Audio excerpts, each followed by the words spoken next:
must follow the law. The law says... Glorious. Is it a lawsuit? Probably. Why not?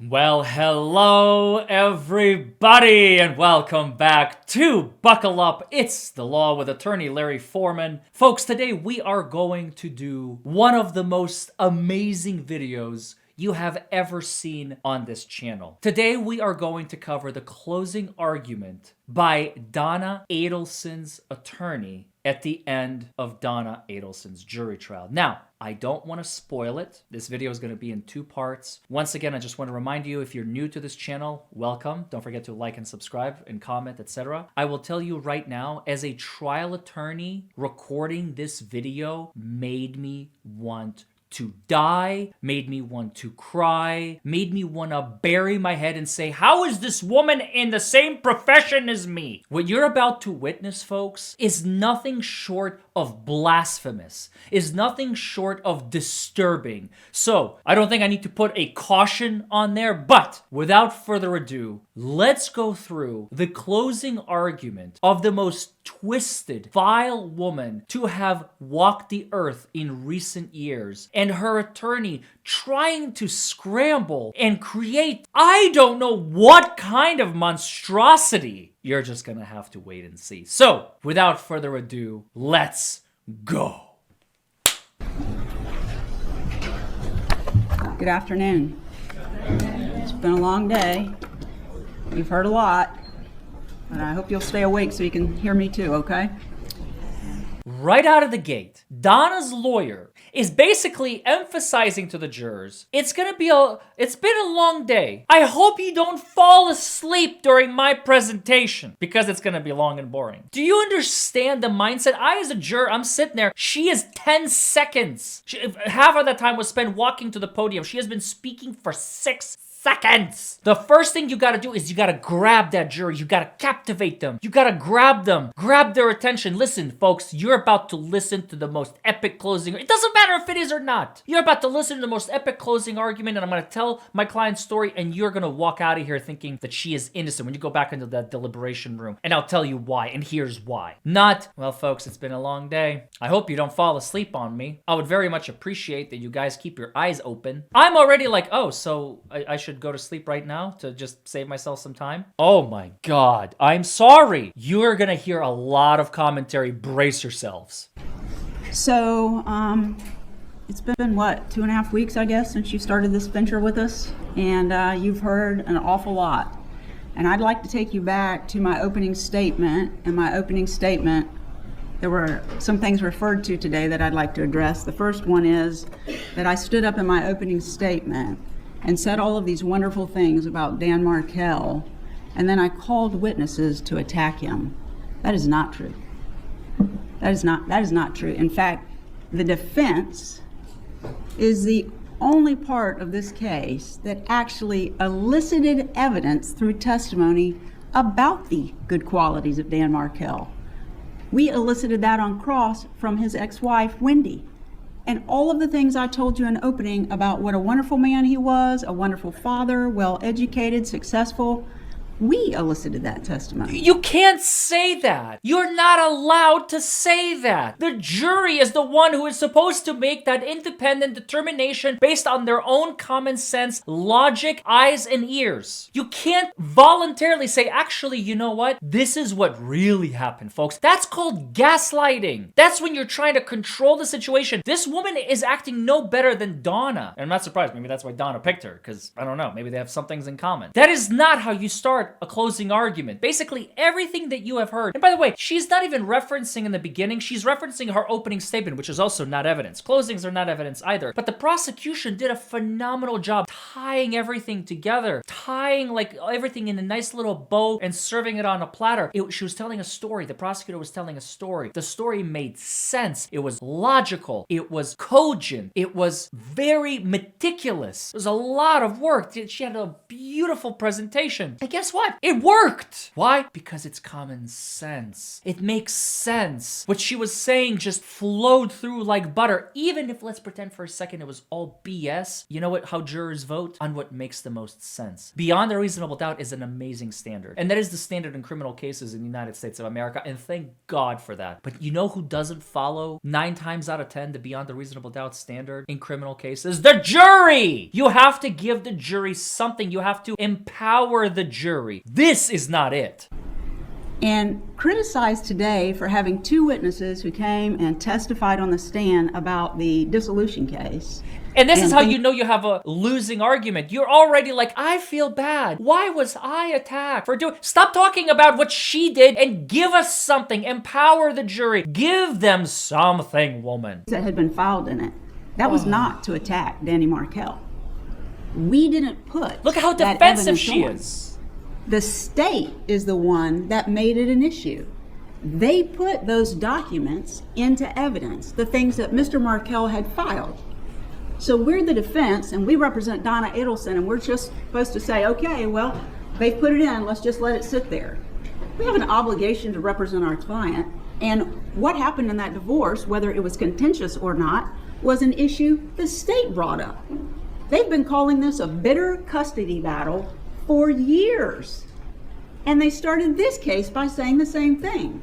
Okay, I can tell you guys right now, this is either a woman who has never tried a criminal defense trial and has never done like an effective closing. I mean, she may have done closings before. I'm not gonna like, this woman clearly has probably years of experience. She's also been a judge, from which, by the way, a position she was removed from. I am telling you, this is not how you do a closing. This is atrocious. This very much reminds me of Elaine Bredehoff representing Amber Heard in Johnny Depp's trial. Disjointed, you start somewhere in the middle, and I guarantee, I have not heard this. This is my first cold watch of this closing. I promise you. And I can tell you right now, folks, I promise you, she's gonna go backwards in time, then she's gonna jump forward, then she's gonna go back to the middle, then she's gonna go back in time again, then she's gonna go back even further, then she's gonna jump forward again, then she's gonna jump forward some more. It's gonna be all over the place. Why? Because she's got nothing. You see, when you prepare a closing argument for a jury, every good, effective winner trial lawyer does. You know what we do? We grab a little flowchart and we just write at the top, we write not guilty. And then we draw an arrow. And then like, okay, how do I get to that not guilty? And it's like, okay, I have this fact. What do I need to elicit this fact? And you draw 3 more arrows. It's like, okay, I'm going to have this piece of paper, this witness, and this expert. Now, what else do I need for the not guilty? And by the time you're done, you have not guilty written at the top with a bunch of arrows, with a bunch of things that have more arrows. And this is what I need in order to get my not guilty. I used to do it on paper. I don't do it on paper anymore. Most of it is done in my head. I've been doing this myself for a long time, and I can tell you, I have been very, very successful with this strategy. Why? Because I know my audience. My audience are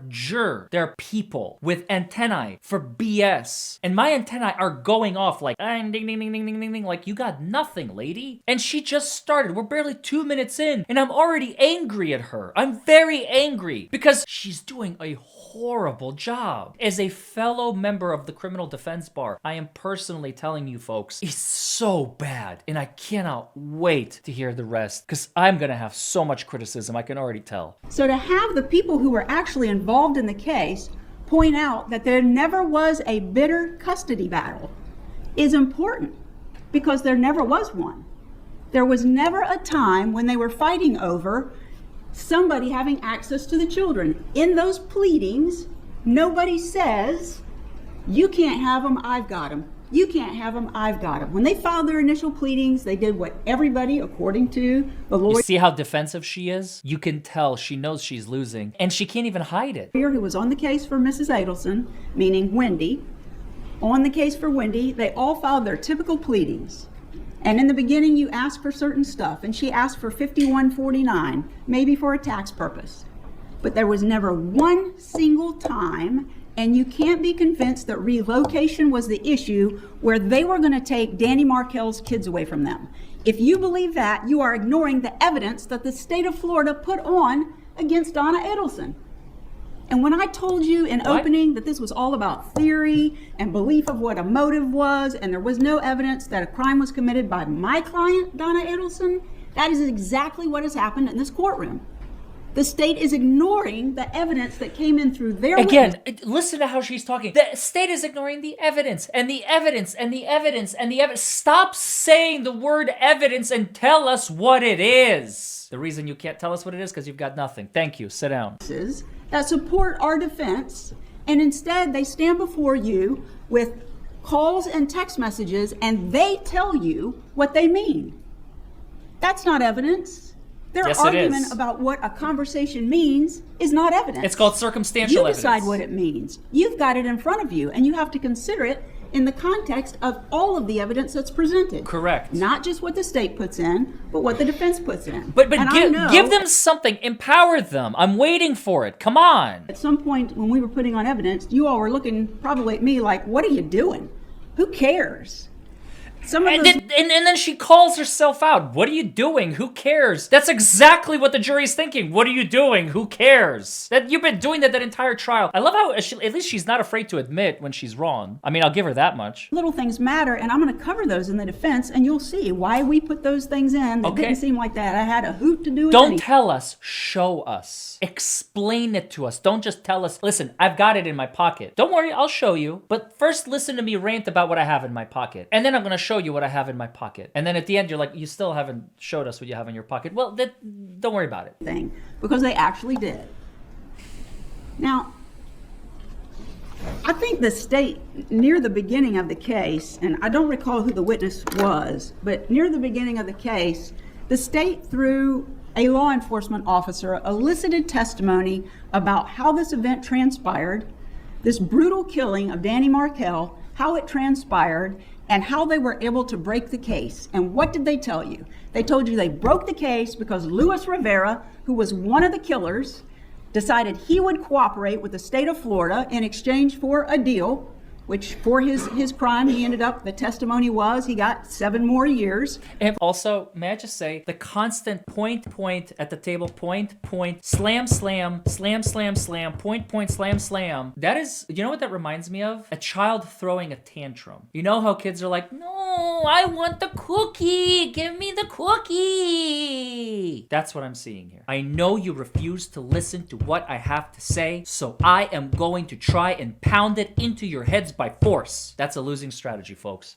When you see that, that's when you know somebody doesn't have a case. For committing that crime. This is the man who got in the car, got the gun off the street, drove up to Tallahassee, Florida, stalked, is the best way I can describe it, Danny Markell in a car with his children from his home, watched him take his little boys out of his car and put them into the daycare center, followed him again to where he went to work out at Premier Gym, and sat in wait for him. Sat in wait for him. And then when Mr. Markell came out, trying to work some things out with his ex-wife Wendy about having the kids and who's picking them up at what time, even leaves her a really nice voicemail that they could get together and walk at the school to talk about the education of their older child, where he was going to be going to school because he was going to be starting kindergarten. And Wendy pushed back. You know, she pushed back. This was his time with his little boys, and she's telling him no. You know, I've got plans. Well, it wasn't her time to do that. So leading up to his death, she's arguing with him over about an hour and a half worth of time that she thinks she's entitled to with the kids, but it's his time. And I agree with the state of Florida. The most important thing to that man was those little boys. And he fought for every minute he could get, and rightfully so. Then he drives home in his car while he's on the phone, and Luis Rivera, driving the car that's been stalking him all day, pulls up behind him in his driveway.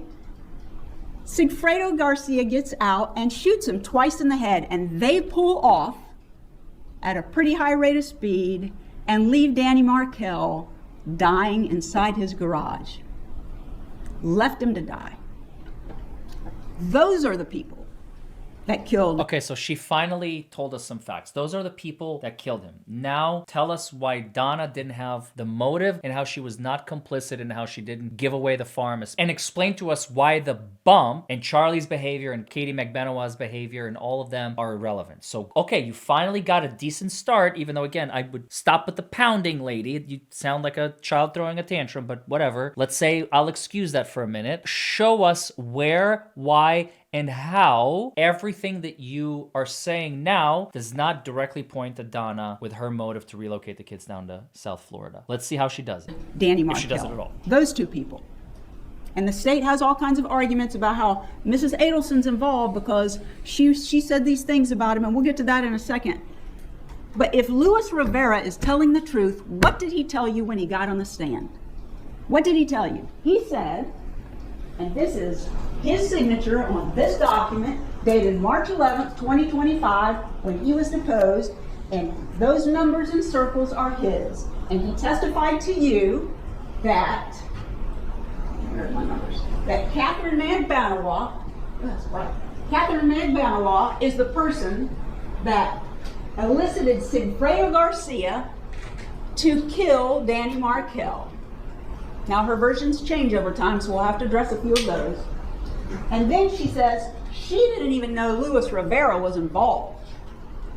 This is a woman who the state has admitted lied first time, second time, third time, fourth time, maybe the fifth time. Every time she puts herself under oath and swears to tell the truth, she's going to say more. She told you she didn't even know Luis Rivera was involved, but the phone records that were put in by the state of Florida prove otherwise. Because during the time that they're traveling to Tallahassee, when she can't reach Sigfredo Garcia, whose phone is she calling? She's calling Luis Rivera. This woman can't tell the truth. But in any event, Luis Rivera then puts this number 2 next to Sigfredo Garcia because he's the one who actually killed Danny Markell. Number 3 next to himself because he's the one who got the gun and drove the car to kill Danny Markell and then away from the scene. This is the man that he says they killed. Who else on this document do you recognize? On this exhibit? Who else? Who else was involved in this? Well, all the players that the state claims are involved are pictured on this document, and he says Wendy Adelson, she's the lady who wanted to get her kids back. This is why we were committing the crime. Wendy Adelson. And Doctor, the dentist, he called him, which is Charlie Adelson, who he identified, was the one with Katie. This one and this one are the reasons that they're coming to Tallahassee to kill Dan Markell. And I said, well, what about Donna Adelson or Harvey Adelson? No, they weren't involved. I said, would you put an X next to them if they weren't involved? And he did. Donna Adelson's name never came up, but Luis Rivera is telling the truth, according to the state. That's who you're supposed to believe, and he says my client is not involved. So one person said Donna is not involved and therefore believe me, like trust me, bro. So all the text messages, all of the communications via email between Donna and Wendy, all the communications in person and via text between Charlie and Donna, just don't worry about it. Don't worry about it. We have a guy, okay? He drew an X. He drew an X next to Donna. So don't worry about it. Not guilty. Really? That's your strategy, bro? All right, let's keep watching. I don't like where this There's is going. some issues that I might address further, but I want to go through some of the things that the state stood up and told you. Relocation, relocation, relocation. That's the issue. That is the reason that my client had Danny Markell killed, because relocation was lost. Danny Markell was killed July the 18th of 2014. Relocation was done for over a year. That's the motive? It's been over for a year, and they said yesterday in court that the relocation issue didn't stop when Danny Markell was, when the divorce was over. It continued going on. The emails showed that. There is not a single email that's been put in by the state that shows that my client, Donna Adelson, was continuing on a rampage about relocation. The last email that they showed you today that my client wrote about relocation was July the 19th of 2013. The divorce was final on the 31st, said and done. They bring Wendy Adelson in here to testify. That's their witness. And she said it was done. Now, have Charlie Adelson and Wendy Adelson been honest with their mother? The evidence says no, they haven't been. Because the whole time Wendy Adelson is telling her mother, she's telling her mother that relocation is what she wants. She's the one who starts that. She's the one who asks her lawyer about it. The whole time in the spring leading up to this hearing, Wendy Adelson admitted in her testimony she's sending these messages to her life coach and telling her life coach, you know, I think I want to stay in Tallahassee. But she didn't bother to tell her mother that. Her mother still thinks she's trying to get relocation. She does it in April. And then she writes to her again in May. I think I'm going to give up relocation. I can stay in Tallahassee. The kids will be close to their boys. There won't be any plane rides. And I like my job. It gives me all this flexibility. I'm going to stay. But she still doesn't tell her mother. She has her mother believing we got to fight for this relocation. She testified. Well, I said, why did your mother get so upset? Well, she's venting to her mother about what she claims Danny Markell is doing, and she's venting to her mother about what she wants to accomplish, only she's not being honest with her. On the backside, she's making other plans. It'd have been nice for my client, Donna Adelson, to know that, because these emails that have been submitted here, which are proof that she wanted to have Danny Markell killed, would not have been written. By the way, the last thing you want to do as a defense attorney is to take the word proof and put it in quotes, especially when it looks damning and you have nothing to counter it with. You can do that. Just don't be like, oh, they have proof. Anyway, moving on. It does look like proof if you have nothing to counter it with. Everything that she's saying is nice. It's cute. It's not very interesting, but it still does not excuse motive. And the fact that she's so angry, she has no right to be angry. Her tone does not match Donna's defense. Donna's defense should be like, ladies and gentlemen, what are we even doing here? First of all, the killer was Luis Rivera. Donna was never there. She didn't pull the trigger. The only thing that the state has is circumstantial at best. Yada yada. You gotta, you see the difference in tone? When you start yelling, why are you accusing Donna? Donna didn't do anything. Why are you telling me that Donna is the one who did it? You see the difference? Compare and contrast, and if you have to go back, compare the two, how they make you feel in this video when I speak calmly and passionately. You know, Alan Jackson in the Karen Reed jury trial, if you haven't seen his closing, it is phenomenal. You absolutely should go check it out. He was angry, but he had every right to be, because an innocent woman was framed for a murder she did not commit, and the evidence was damning against the state and for Karen. Alan Jackson had a right to be loud, and he still was able to maintain his voice tone. This lady is just here when she should be here. Do you see? And when you have a disconnect like that, it makes the jury cringe. I am cringing so hard right now. If I was a juror, I just want to be like, lady, just stop. Please just stop. You're not helping anyone, including your client. And she's not. She really needs to bring it down like 4 notches. 4 notches. Her anger is mismatched. It is misplaced. What is she angry at? She's angry at the state for bringing charges? Well, that sounds like a you problem. And when she goes to her hearing on the relocation in June of 2013, she has her mother stay outside. Her mother can't hear what's going on in the hearing. She admitted she had several witnesses to call beyond the 2 that got on the stand. And then after the judge made the comment, she gave up. She could have continued with the hearing and put her witnesses on. The judge could have ruled against her, and then maybe she has an appellate issue. She gave up because she didn't want it anymore, but she didn't tell her mother that. When she told her mother, well, this is how the judges ruled, the mother understood that through the court system it was done, but not with her daughter, Wendy. Right. Because you just helped the state there. So she knew that we're going to fight like hell and we're going to find a way to get the kids and you here down to South Florida, even if it includes taking Dan out from this life. That's what the jurors are probably thinking in this very second. Wait a minute. Is this the defense closing argument or the prosecution? I'm sorry. I just got lost there for a second. What in the hell is this woman doing? You can continue to negotiate all the way through a final judgment. And that's what those emails say. They do suggest some crazy stuff. They do. But she puts in there, we're trying to negotiate. We're trying to negotiate. Get this, you can still work on this. She puts in there some crazy stuff. Yeah, I'm aware. It makes her look really, really guilty. But trust me, bro, she's not, okay? Her whole defense, her whole closing so far, 15 minutes in, is just trust me, bro. She didn't do it. That's not a winning argument. She doesn't know when she's writing those crazy emails that there's no reason to write them because her daughter agreed. You know, you can have a dismissal on an issue. You can have a denial on an issue. She agreed to it with prejudice, which means it is over. She already made an agreement. She's not going to seek relocation in court anymore. So my client is hanging out there trying to support her daughter, and now she's sitting in a court of law charged with murder because of what she wrote in emails. Because the truth is, you are here to judge my client based on her conduct leading up to and to the time of death of Danny Markell. That's her conduct.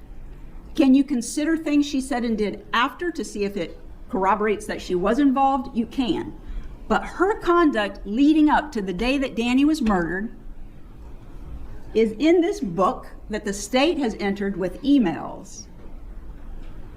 It's separated between where you can see it, where they lead up to the divorce, and then after the divorce until the time of the homicide. Now, my client did say ugly things about Danny Markell. During the divorce, she did. And the state has put them in. This is State's Exhibit 64. I can't wait where she goes with this. And they have emails going up through July the 11th of 2014. These are the bad names that my client called Danny Markell. During the course of a divorce where her daughter is constantly venting to her about what she says Danny is doing, she said some really bad names, and I'm going to say them, although you shouldn't say bad words in court. She called him some ugly stuff. The first one that they wanted to put in was from 2011. He was killed in 2014. They introduced this email from March the 28th of 2011 at 64A. And inside that email, they claim, shows the hatred for Danny Markell. And you want to know why? According to their exhibit list here, because Mrs. Adelson referred to Danny's parents as, quote, the royal couple. And she and Wendy were bantering back and forth about some issues with Mr. Markell's parents. That's not hatred on Danny. It's not even hatred on his parents.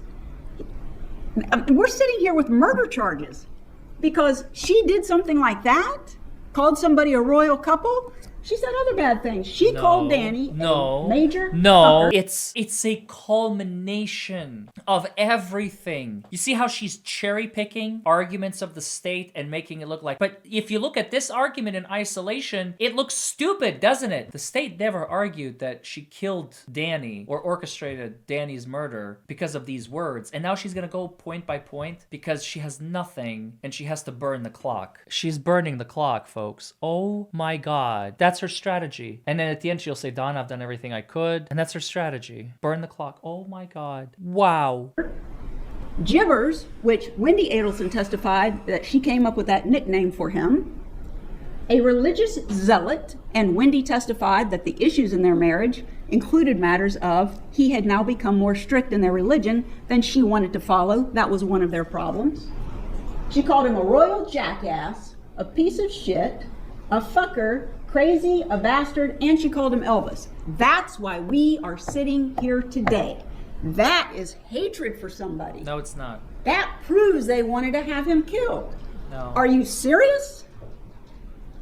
Stop You cherry call picking. somebody some bad names and that means you wanted them dead? My client has lack of any ability to stop herself from saying things. She can't do it. And I'm not trying to be offensive to her, but she can't. And all of these emails that they have introduced prove it. She is not a one-word person.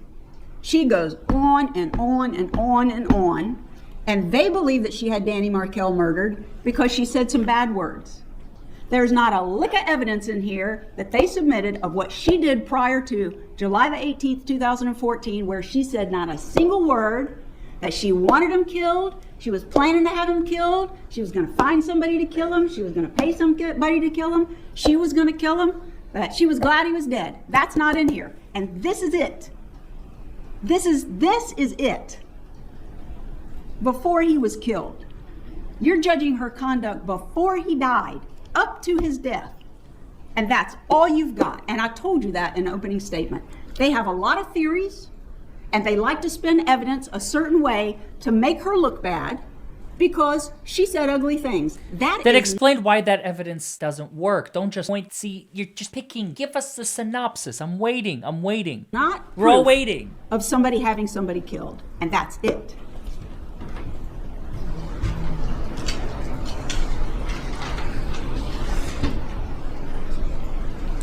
Besides the relocation issue, which has been dead for over a year before he's killed, bad choice of words, I apologize. It had ended over a year before he was killed. Now they want to bring in something called the grandmother motion. This is what had to push her over the edge. Their own witnesses said she didn't know about it. Let's see who testified to that. See how we're jumping the timeline like I predicted? There's no cohesion. Wendy testified, it's not smooth. It's her daughter, that she never showed it to her. Jumbled. And she never talked to her about it.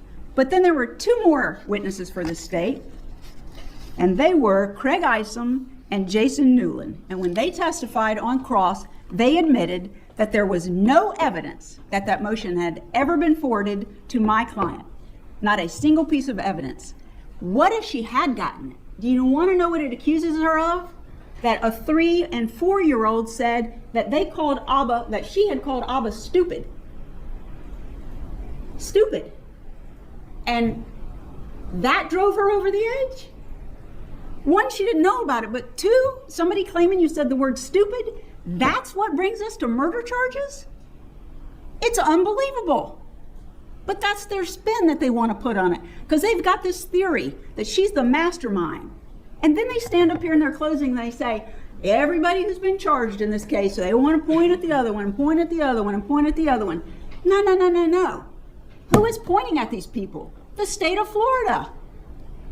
The state of Florida is doing the pointing. They're the ones getting the warrants. They're the ones doing the investigation. They're the ones charging people, deciding who they're going to give deals to and not. That's them pointing the finger. That's not my client. There's no evidence of that. They bring the charges, they prosecute, they get the convictions, they get people sent off to prison. Not us. What, we're pointing the blame at the killers for killing them? They proved that those are the people who killed them. That's not us pointing the finger. They actually did it, and it's been proven. And we're distancing ourselves from Charlie Adelson? Let me tell you something. They elicited the testimony about Charlie Adelson over our objection, if you happen to remember that. It came in. They don't. Charlie Adelson is not on trial. You may be sitting in that jury room thinking, well, Charlie did it, and it sure looks like Wendy did it. That doesn't have an ounce to do with Donna Adelson doing a thing. Did you notice that podium move? She was scared to say Wendy's, like she's throwing Wendy under the bus, which is very dangerous, very, very dangerous. And she didn't want to do it. That's why she kind of like tugged at the podium. That's the first time in 21 minutes that she actually moved the podium when she said that. She did not believe her own statement. She didn't like her own statement at the very least. That's very, very telling. Whew, that's very telling. Single thing.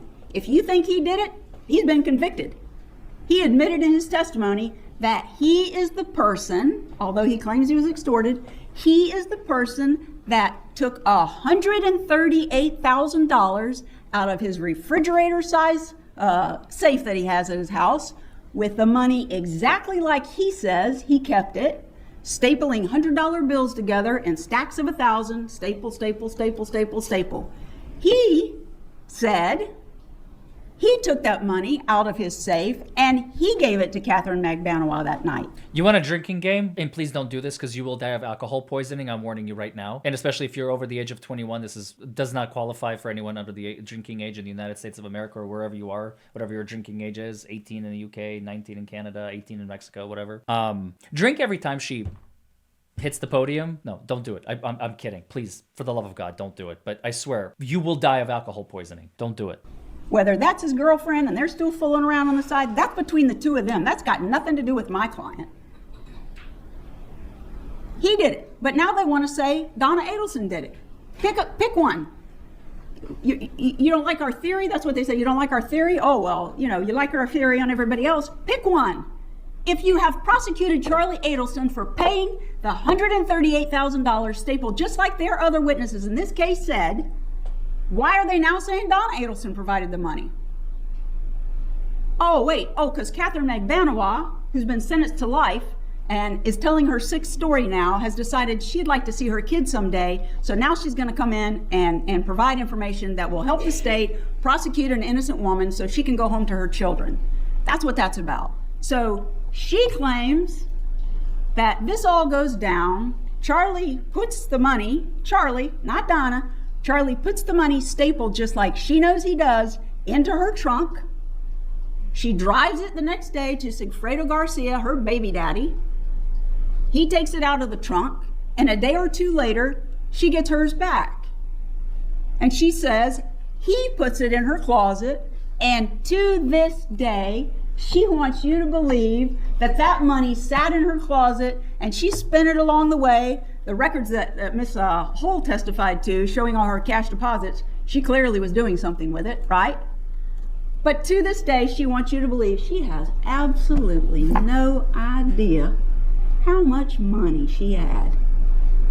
Never counted it. Really? She must think y'all was born yesterday. But here's something. She's got this new thing she wants to testify to. That the money was wet, and Charlie told her that Donna had washed it. Her money's wet, that she hasn't touched, that's been somewhere else for these number of days. Well, what did Luis Rivera testify to about his money that he got? He said it was weird. Well, how was it weird? Well, it was stapled in $100 bills, stacks of 1,000.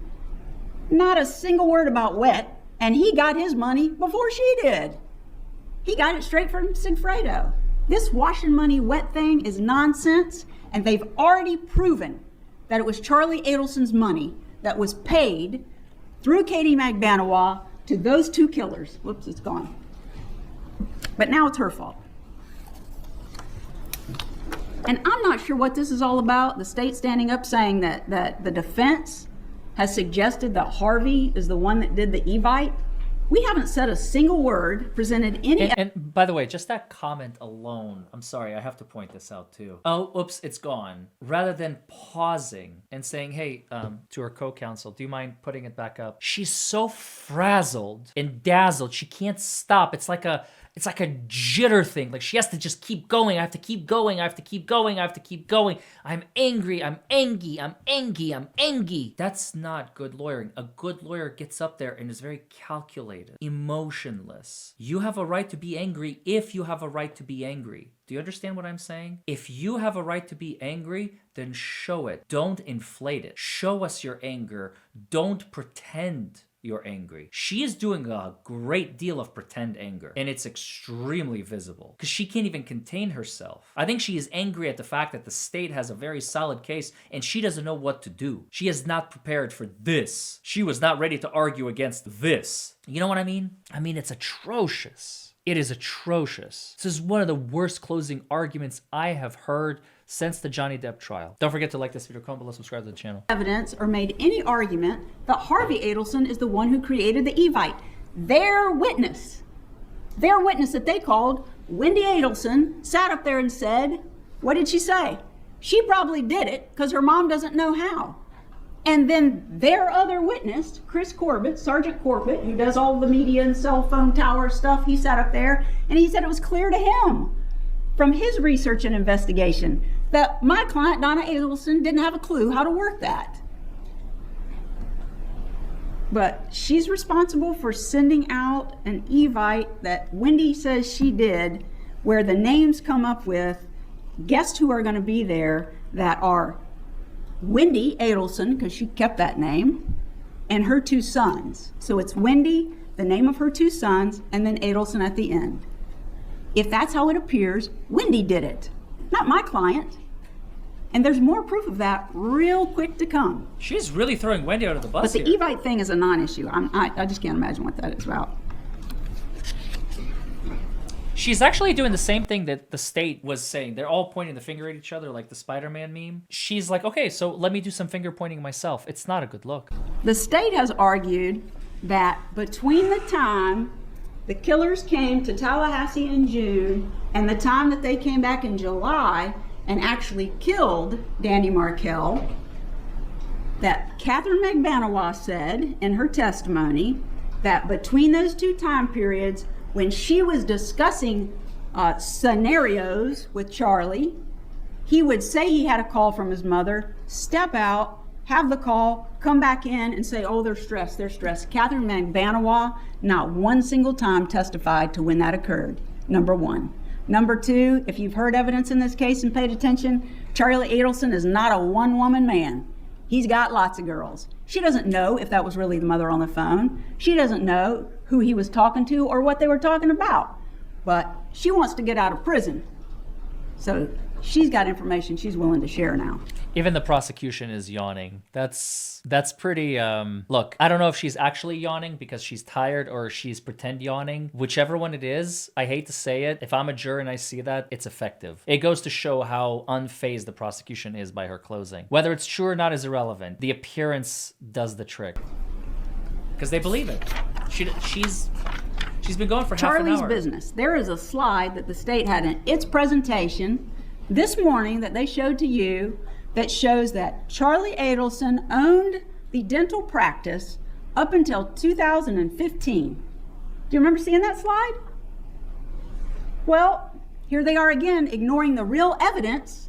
They got a theory and they got to spin it some way, but the evidence from their expert witness, Mary Hall, financial investigator, forensic investigator, Mary Hall, she's up here testifying for them, and she says that Charlie Adelson was the owner of the Adelson Institute until 2020. And yet their slide says, oh, he sold it back to his father in 2015. Who cares? That's not what the evidence is from their own witness. Irrelevant fact. There was some argument from the state about some things that were in Mrs. Adelson's planner in 2023, around the time that Charlie Adelson was convicted, and they apparently were going to flee the country, take flight to a non-extradition country. That's huge. And there's a notation in there shortly after Charlie is convicted that says cancel disability insurance. They want you to take what they believe that means as they were canceling their insurance because they were going away and never coming back. Could it be? Those were the words that were used. This is not a could it be situation. This is beyond a reasonable doubt. They have nothing other than that notation. Well, could it be that Charlie was convicted and he no longer needed disability insurance because he was going to prison for life? Just as likely. How about this? Could it be? Could it be in State's Exhibit 140? And look at Donna, hopefully. She's got this hopeful look as she looks at the jury like, is it working? It's very telling. Is it working? Are they biting? Very telling. Very, very telling. On the front page that they showed you was this little notation. Notify everyone who was invited to the 70th birthday that party is off if that's what HJ decides to do. And that's on June the 13th. Could it be, the state says to you, that if the killing had actually taken place the first time the killers came up, then they'd be canceling the party because Danny would already be dead? What? Where is the proof of any of this? Could that be what it means? This is not, could it be? And a birthday present. The birthday present, according to the state, for a 70-year-old man is that they're going to have Danny Markel killed. Happy birthday. Let's have a party. What? There's no birthday present, according to Rob Adelson. Wendy Adelson, who was at the party, and who was involved, and their emails that tell. Well, Rob was in the dark. Remember, even Donna said, we heard it in the prosecution's closing, and if you've not seen it, it's phenomenal. Absolutely go check it out. It's in this playlist. Donna said to Rob, after he said he talked to the FBI, after she asked him, please don't talk to the FBI, she said, don't worry, you don't know anything anyway. Rob's hands are clean. So the fact that he didn't know this is going to be the birthday present for Harvey, his dad, is true. So what are you trying to spin here, lady? This involved in helping get a caterer for the party where the man came and cooked paella out on the balcony for everybody, but that's what Charlie decided to give. But you got to read the worst in every single piece of evidence that they present to you. You have to, because that's the only way you can convict, and they want you to convict her. There's no evidence that there was a birthday present to Harvey Adelson to have this man killed. None. But that's their theory, and they're still spinning it. And you gotta ignore the witnesses that they put up there in order to follow their lead into that jury room and convict my client. Let's talk about Rob Adelson. They brought him in here, and he got up there and he testified on the stand about allegedly all of these things that he claims his mother said. If you were paying attention by the time we got to cross-examination, what did we learn about Rob Adelson? Well, he's a doctor, and he's got little kids, so he's real busy, which is his explanation for why he rarely speaks to his family on the telephone and has, in that time period, only been down to see his family 2 times in a 2.5-year period. And he rarely talks to them on the phone, but somehow Miss Adelson has made all of these comments. This is a guy with an axe to grind, right? He doesn't have any of this information. He's not talking to them. They got him to come for the birthday party, and what was his testimony? He's a busy guy. He flew in the night before the birthday. He was at the birthday party and got up the next morning, packed his bags, and put him and his wife and his kids on an airplane and left because he was busy. He's not hanging out with his family. He's nowhere to be found. Oh, but you got to believe everything he tells you. A huge percentage of the argument of the state was, well, what did Rob say? What did Rob? Rob doesn't have the knowledge of anybody. He's not here. He lives in Albany, New York, and he's not around these people. But let's use her son, who's clearly estranged from the family, to try and bury her. You're smarter than that. So my client has been charged with the murder of Mr. Markell, conspiracy, the planning to commit murder, and solicitation, hiring the hitmen that killed. We're going to go through the jury instructions briefly. The judge has already gone through them, but we're going to go through in a minute what actually is there that the state has to prove. And just like I said in opening, what the state thinks happened does not matter. What they believe happened does not matter. What spin they want to put on it does not matter. You can only make your decision based on the evidence presented to you, and up through the time that Dan Markell was killed, that's all they got. That's what she should have started with. We are 33 minutes into her closing argument, and for the first time, I am hearing a powerful statement. It took her 33 minutes, about a third into her closing. I think her closing goes on for about 1 hour and 40, so we're going to do about half an hour more of this today, and then in the next video, we're going to finish her closing, and we're going to do the state's rebuttal, which I also cannot wait to do. It's going to be a phenomenal video, so look out for that. That's going to premiere either tomorrow or the next day, depending on the schedule, because we've got some stuff in the hopper. The Karen Reed civil case is coming up tomorrow. Oh my God. I can't wait for that hearing, especially because I've got people on the inside now. It's phenomenal. But anyway, let me tell you folks, I am very, very confused. Why didn't she lead with this? This statement right here, that the state has nothing, they've been spinning this, that's a great opening. But you have sandwiched it so far deep in the middle of your closing, it's diluted. It means nothing. Because it also has to have a follow-up. You can't just say it and then, and then just hope for the best. Oh, what a disaster. She said some ugly things, and she meddles in her children's lives. Meddles in their lives. Gets involved in their divorce. She's a parent. She's just being a parent, not a killer. She's a meddler, not a murderer. They haven't proven that to you.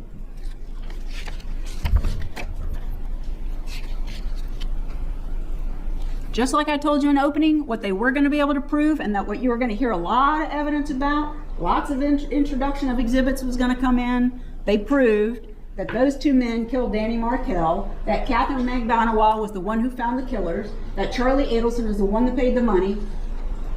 That's it. Oh, and Wendy Adelson is the one who wants to get her kids back. That's why they're killing him. Nothing about Donna Adelson. We sat here for days listening to testimony of witness after witness getting on this stand. Not a single one of them connected my client to Danny Markell's murder. Not one. I think the state introduced a couple of exhibits. They would be 64C and F. Sorry, I can't do technology. Somebody has to help me. And these are emails where she's giving her daughter advice on what she should do, preparing for mediation. Oh, how terrible of her. But what they didn't want you to see in this email, you see that highlighted part?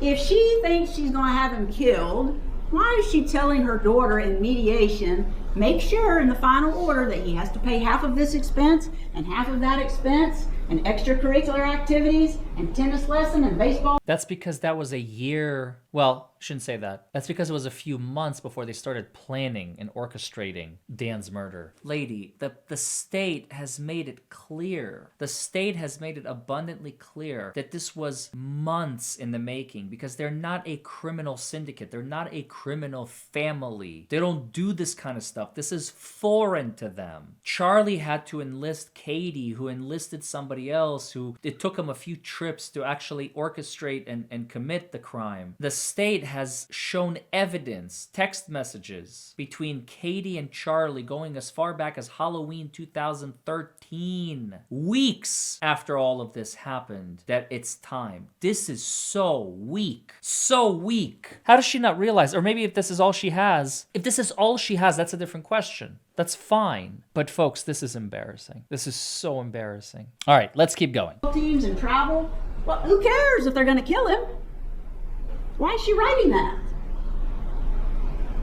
Negotiate. Negotiate. Shame on her getting involved in her daughter's divorce. Negotiate. Let him know that you want him to see his children. By the way, is it just me, but every time she raises her voice, I get really annoyed. Do you get annoyed? Let me know in the comments below, and don't forget to like this video and subscribe to the channel so you get more videos like this. And they talk a lot about this bribe. Bribe. This man, they were considering giving him $1 million to relocate because he had already lived in Miami with Wendy. Relocate back to Miami. He taught, according to Wendy. And after he refused, they killed him. Hello? 2 days a week. He could commute by airplane. They were willing to pay for plane tickets, give him money to buy a house, expose his children to a more strict Jewish environment where they had Jewish schools and all kinds of activities and be around more kids, kosher like Danny. Relocation was never about taking those kids away from him. It was, how can we make it happen? You can live in the same city, we can co-parent separately, but be together, be around each other, and all have family support. Shame on them for wanting to help him like that. They act like they were doing something illegal. That's not illegal. You heard the woman testify. It happens a lot in divorces. People offer money to get certain things that they want. Yes, or they concede and when that fails, they kill them sometimes, apparently. Thing they're entitled to. But if Mrs. Adelson does it, she must be up to no good. This grandmother motion, I want to point out something to you for just a second. Oh my God. That would be 60JJ. The state calls this the grandmother motion because they're prosecuting grandma. Sounds kind of cool, right? There's this terrible motion, this grandmother motion that was filed against my client, Mrs. Adelson. This pleading is actually entitled, let's see here, Former Husband's Counter Motion for Enforcement of MSA, which is Marriage Settlement Agreement, on Parenting Issues, and Motion for Contempt and Sanctions. And this pleading goes on and on about He says Wendy's refusing to facilitate video teleconferencing with the 3 and 4-year-old, that she's failing to regularly facilitate telephone contact with the children, that she routinely violates the right of first refusal, resulting in the children missing days from preschool, that she violates her duty to inform that's in the MSA. She fails to follow clinical recommendations. She violates by refusing to communicate with Mr. Markel. She persists in inhibitory parental gatekeeping.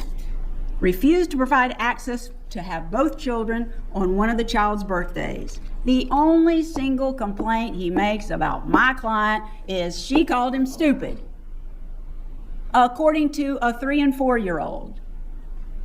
And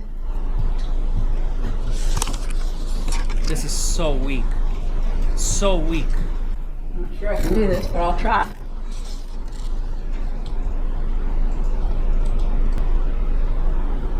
Number 6. This is the section. You can write a motion and put all your complaints in it, your legal argument, and then you ask for what is the relief that you want. He wants all kind of relief related to Wendy. And this is what they say. The state says that he's saying that the grandmother cannot have any unsupervised contact with the children. That's not what it says at all. It says consistent with the right of first refusal. And safeguard the children so she doesn't call him stupid anymore. This does not mean she can't have unsupervised contact. It means consistent with the right of first refusal. If grandma's in town and she's going to watch the children, according to their marriage settlement agreement, he has to be given the opportunity first if he wants to take care of the kids. That's what was agreed to in the divorce. That doesn't say no more unsupervised contact with grandma. Now, besides her not knowing about it, what is the evidence? I don't want to mess this up.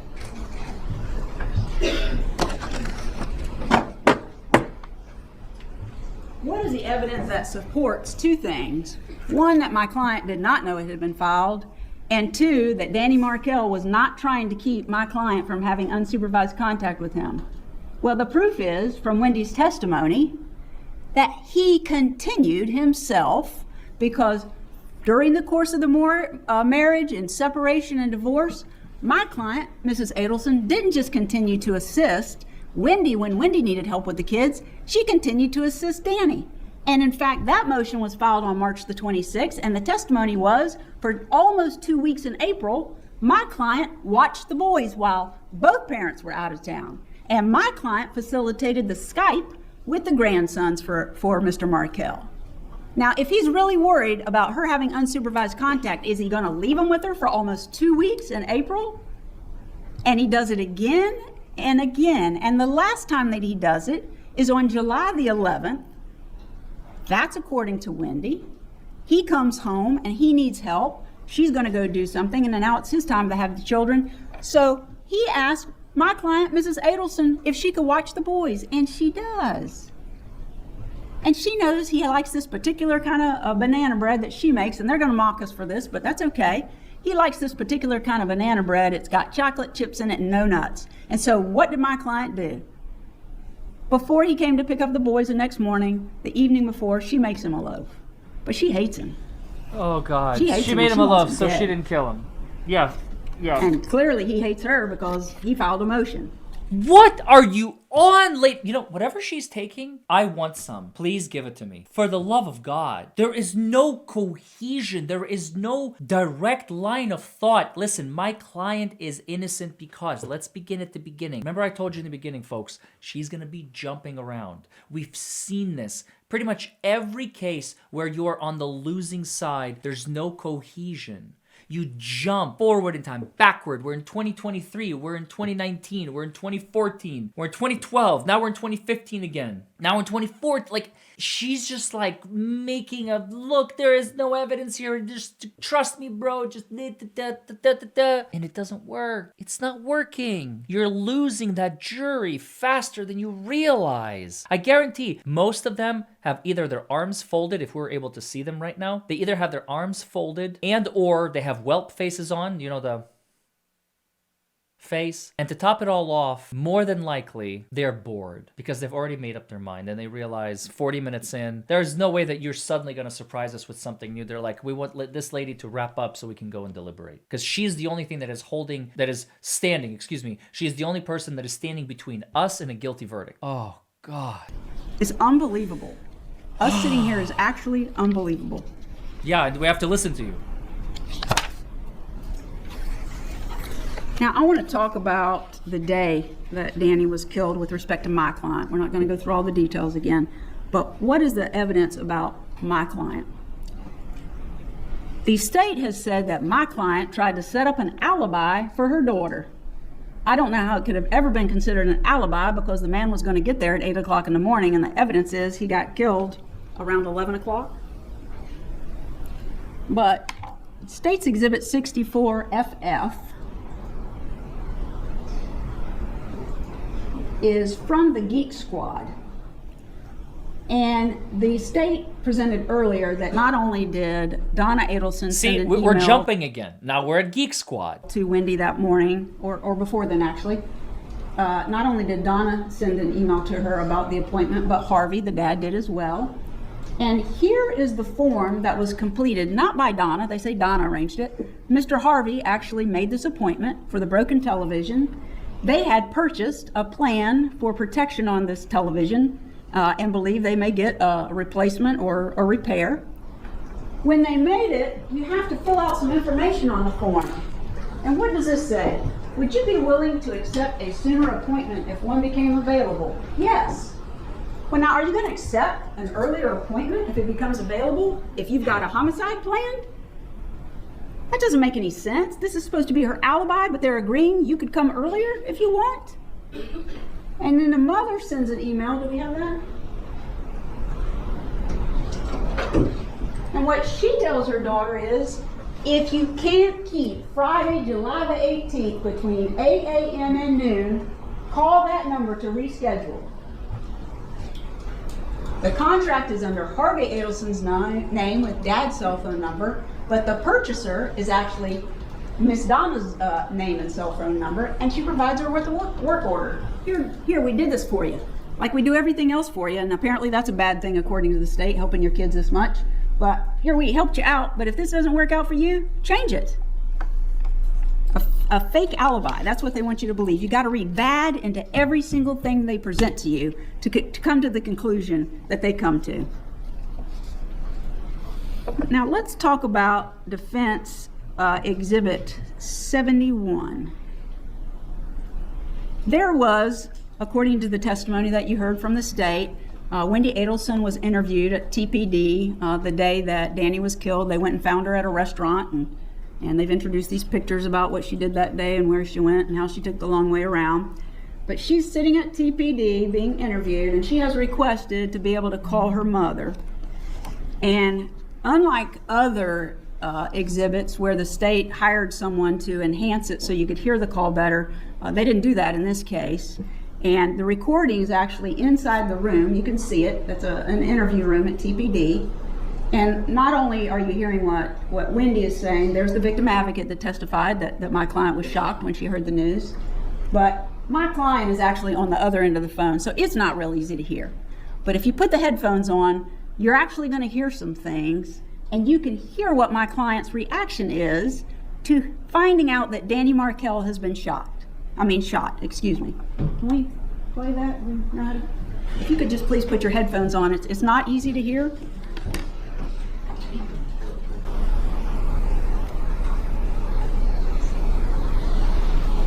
Right here. I need to sit down.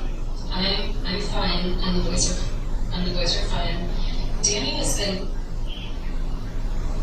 Dan, you can put me on speaker. Yeah. Danny has been shot. And I don't think he's gonna make it. And so, I know, so I found this out around 1 or 2 today, and I'm at the police station, and I'm trying to help them figure out who may have done this. the boys are fine. By the way, for the record, can I just say how calm, cool, and collected Wendy is? She's trying to feign shock and surprise, and she's like, Danny has been shot, and anyway, so yeah, we're trying to like figure out who may have done it. Yeah. Anyway, the boys are fine. Like, so cringy. Pick them up from school, and they're with Lynn and Ellen right now. And I'm gonna leave here soon and go be with them. But I really need you to come here and be with me. I want you to either fly, obviously you can't leave right now, but I need you to get yourself together. If it's too much to drive, I'd really rather that you flew up. I'm at the police station, and I'm gonna leave soon and be with the boys before they go to bed. They're with Alan and Lynn, and they're totally fine. Yeah, the boys are fine, but they don't know anything yet. In his house, I know. So I just need you to calm down before you get in the car, okay? Okay, so, and it's, it's evening, so if you want to come here tomorrow, I have a lot of people that'll, be here with me, and, we'll have a lot of support. So I want you to take your time and just be safe in getting here, but I'd like you to come when you can, okay? Okay, all right.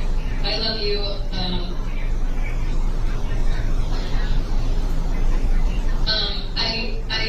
I knew Jane might, I have the car here, but Jane might take me. I'm not going to be alone, so I have a lot of support, and I'll be fine. Yeah, if you could just come here, that would be great.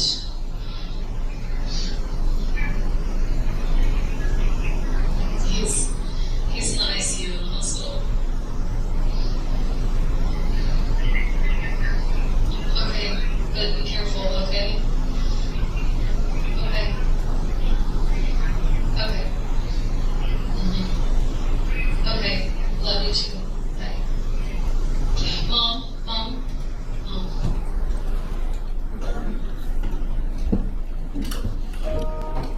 I haven't actually put the headphones on, but No emotion. Donna Adelson exhibits zero emotion. This is the moment when her daughter calls her to notify her, Donna, that her son-in-law, her ex-son-in-law, has been shot and he's probably not gonna make it. She's revisiting that moment. She's reliving that moment. I felt it. The realization of like, Dan just got shot, and I felt emotion. If Donna had been like hysterical or whatever, she would have remembered how hysterical she was. Her face would be like run down with tears, remembering how horrible, how horrific that moment was, learning that her ex-son-in-law, the father of her grandchildren, is dead, or going to probably to be dead, and then later learn that he is dead, and she's just listening to that recording. Folks, it is, the defensive strategy is backfiring live in court. Donna is just listening to it, and she's just like, well, all according to plan.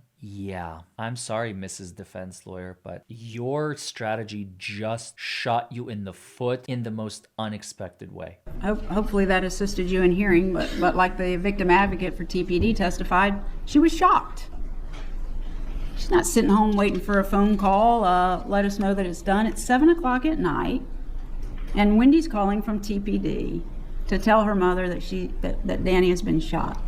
She has to tell her to calm down before she gets on the road. Oh, and there you can she goes. clearly She's hear trying to her show some elevated emotion. voice. But She's asking about Danny. How did it happen? Where was it at? Well, where's he at now? He's at the hospital. This is not somebody who's planned for him to be killed.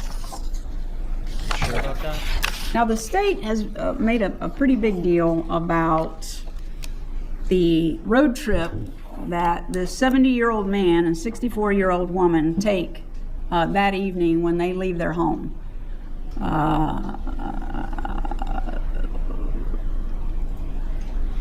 It's 11 years into this case.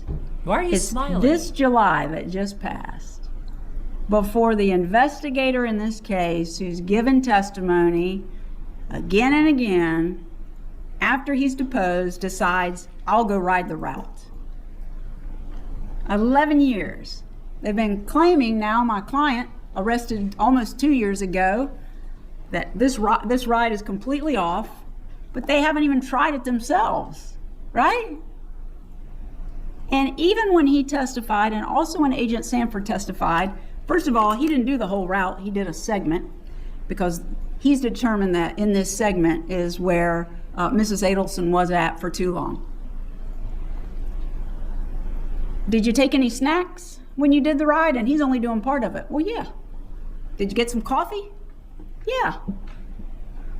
But they've calculated this drive for these folks who have just received horrible news and they're clearly upset about it, that they had to be at their son's house dropping off money that was washed, because there's a period of time that it takes them longer to get to their hotel in Orlando than it should have.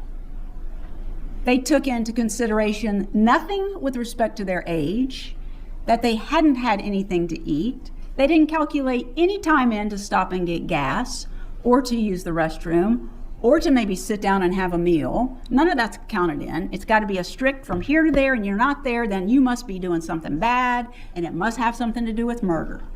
They give no consideration to that whatsoever. But what's stronger than that is their own testimony from their expert. They have all of these slides that they've shown you where they can show where everybody is in the entire world. And did you notice that for the killers, also, another way of showing that you have a weak argument is by exaggerating. Never exaggerate facts, especially to a jury that's paying attention to every word that you're saying. It makes you look so unprofessional. Collected records with SunPass and cell towers, etc., and they have a whole map that they're showing you where they went and what they got. They got the SunPass records for the killers. Agent Sanford said that my client was a person of interest from the beginning, but he had her locked in a year. And yet here we are 11 years later, and they never bothered to get her SunPass records. They can get them, they got the killers. If they want to tell you that they're stuck in a certain area and they've gotten off in a certain place, all they had to do was get those records. But they didn't do it. They can prove where the killers are, but not my client. But one thing for certain that they did say is they Who cares? cannot. She helped Charlie orchestrate and put things in motion that effectuated her. She doesn't have to be outside Dan Markel's house going, okay, they're arriving. Hey, Wendy, the killers are arriving at Dan's house. I see Dan's car. I mean, is this what she really wants the prosecution to show? Is like Donna is right there on scene at the time of the... No, Donna's too smart for that. She's there to just put the money through the laundry, and then Charlie's there to staple it as she's hanging out in Miami. Meanwhile, the killers are on their way to take care of business. Is this woman serious? Put my client's phone at Charlie's house during this time period that they say that they took too long to get somewhere. They also testified that there is never a point in time that evening where Charlie's cell phone is hitting on a tower and either Harvey or Donna's cell phones are hitting on the same tower. They don't even have them in the same vicinity, much less the house. But they want you to believe that means Mrs. Adelson was there dropping off money. They have no evidence of it. It's just their theory. That's all it is. You can't convict somebody based on theory. You have to have evidence beyond a reasonable doubt. Now, how about this text message that says outside your house? According to them, outside your house means outside your house. I'm not saying that's illogical to jump to that conclusion, but do you have any evidence of it? No, they can't put her there. And according to State's Exhibit 142,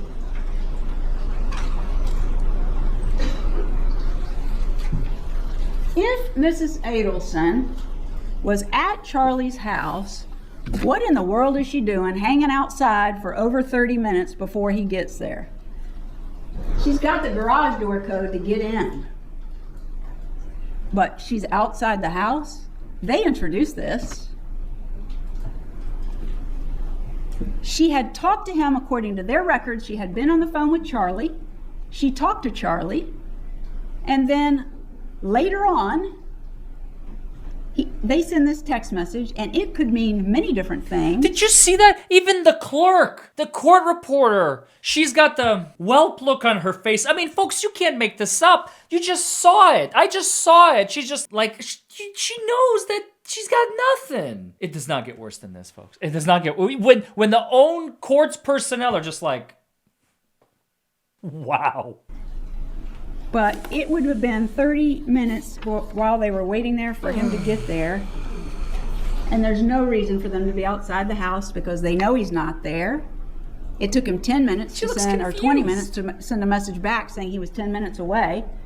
And then he had to travel there. They don't have proof that she went there. They want you to envision it and imagine it and believe it because that's their narrative. That's what they tell. But it makes sense, lady. You gotta have something to debunk it. You can't just say, it doesn't make sense, so don't believe it. And I don't think I said it before, but the witnesses, the additional witnesses that testified that Charlie kept his cash, these $100 bills stapled together, that was Miss Umchinda and Mr. Fitzpatrick. They both testified they knew Charlie well, and that's what he did. No evidence at all that my client did that. Do you remember back in jury selection? I didn't do it for Miss Adelson, my co-counsel did, Mr. Zellman. But he asked you a series of some similar questions, and he asked you, would you agree that the state could make a mistake in the theory of their case? Yeah. Would you agree that law enforcement could make a mistake in their investigation and determining who they think committed a crime? Are you seriously going there? Yeah. That was the overall response that we got. It was asked of everybody who came up that got individual questions. Oh my God. I mean, questions as a group. This woman is Delulu. Well, according to Special Agent Pat Sanford with the FBI, do you remember his testimony? According to him, he has never made a mistake. Not one time in his career has he ever thought somebody committed a crime and he ended up being wrong. You know what the problem is? When he thought she was a person of interest from the beginning, and then he, according to his testimony, locked in on Donna Adelson. The path didn't lead to Donna Adelson. They tried to build a path with something as flimsy as these emails that they say are the motive for her to have him killed. They made some other mistakes. Rob Adelson calling him to testify was a mistake because they clearly relied on his evidence, and he testified himself. He wouldn't have the basis to give it. He's never around. And then they called Patricia Bird. That's their next mistake. She claims, different ways, that Donna was going to Wait a buy minute, her you're gonna gloss over Rob in 2 sentences? Come on, there is so much more that you can dig out of Rob than what you just did. Listen, Rob is probably the most innocent Adelson of all of them because he's so far away. Okay, so it was a mistake to call him. Why? Tell us, explain it to us, extrapolate it for. Don't just say, it was a mistake to call him. Anyway, moving on to the next person, because he didn't offer anything for the prosecution. Anyway, moving on. You're the defense attorney. If you either don't bring it up at all, or if you're gonna bring it up, explain, elucidate the jury. I am beside myself, folks, of how bad this is. Land and a trailer to put on it, a small car to drive and fix her teeth to testify untruthfully. She said that a white female investigator actually offered her all of those things. But then when it was pointed out to her that the investigator that came to see her was actually an African-American female, it was her that did it. Then she wants to tell you that my client confessed to her. I asked her, did she do what they said you did? And Miss Donna said yes. Well, she's not clear on this confession because when Mr. Zellman was asking her questions, she couldn't remember if it was Donna said she wrote the checks or she confessed to the whole crime. But here's a woman sitting in front of you that has come up all of a sudden at the end of the game, and here she is claiming that an investigator offered her these things and that was for false testimony, that Miss Adelson was trying to elicit false testimony, have her come in here and swear under oath, and testify to things that were not true. Well, both investigators came in here and said that never happened. She was never offered anything. She never told us that Donna had offered her anything. Most importantly, she never told us that Donna confessed. None of that. She's facing going to prison, and she has an opportunity to come in here and testify against Miss Adelson so she can get a deal. What was she facing, 5 or 6 years? Even the prosecutors, look at the prosecutors' faces. Even the prosecutors just like working away on their computer. And this one's just like, they know she's got nothing. Did you hear what the It's judge written all over their read to you faces. this morning before you started with the jury instructions? He read to you a Unfazed. stipulation. As he explained, that means the state and the defense agree to certain facts and you must accept them as true. And what was the stipulation? Patricia Byrd was never on the witness list for Donna Adelson. Well, isn't that interesting? Who cares? She was going to come in and testify falsely for Donna Adelson, and she's never been on a witness list. And who cares? The jury doesn't care. And then you got Drina Byrd. Drina, Oh, I can't wait. This is not just someone who is hoping for some help in her case. She already got it. Her testimony was she is a 27-time convicted felon and or crimes involving dishonesty, facing 15 years in the Department of Corrections as a prison releasee reoffender, which means you get day for day with no gain time.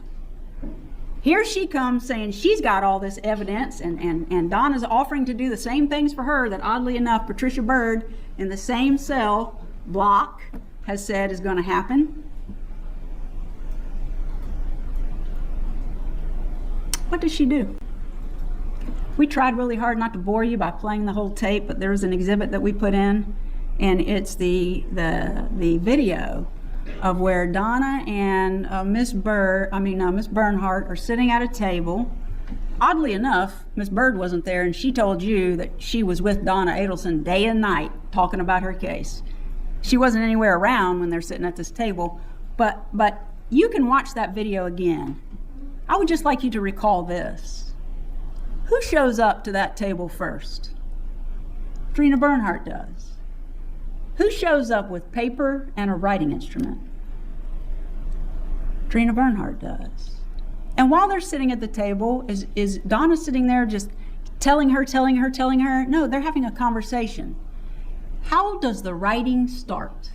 But how did Drina know any of this information except if Donna gave it to her? Hello? The jury has been listening to testimony. Bernhardt gets out her little hot pink folder, paper, whatever it's called, notebook. Notebook? Did you Walks forget the it word open, notebook? Shoves it towards Donna Adelson and starts tapping on it. Let's get busy writing. You don't hear those words, but that's what she's doing. Here, right. And allegedly, she's going to do the same thing, give false testimony, and her name is not on a witness list. Just too many coincidences, you understand? Like, it doesn't work. The defense only works for this type of argument is when you have like one or two things. The state has like 100 of them. Like literally 100. You can't go through 100 pieces of evidence and go, well, and that was a coincidence, and that was a mistake, and she did that intentionally, and she had nothing to do with it, and he had nothing to do with it. Donna is innocent here, and Donna is innocent here, and Donna is innocent here. This is all just coincidence. This is all just pure speculation. This is all just pure conjecture. You can't connect the dots here. You can't connect the dots here either. That doesn't work. It only works if there's like 2 or 3 and they're like loose and that's it. Not when you have 100 and the state has 100 of them. A little bit more about Catherine McBanawa. No, actually, I covered that. And she can't even follow her own notes. So if this is all they got, up until the time that he died, just that she said bad things about him and helped her daughter with her divorce, what is the evidence that they have after Danny Markell was killed? All right. Okay, so now after, we went forward, we went back, we went in the middle, we went forward, we went back, now we're back forward again. Or we're back. I don't know. I'm losing it.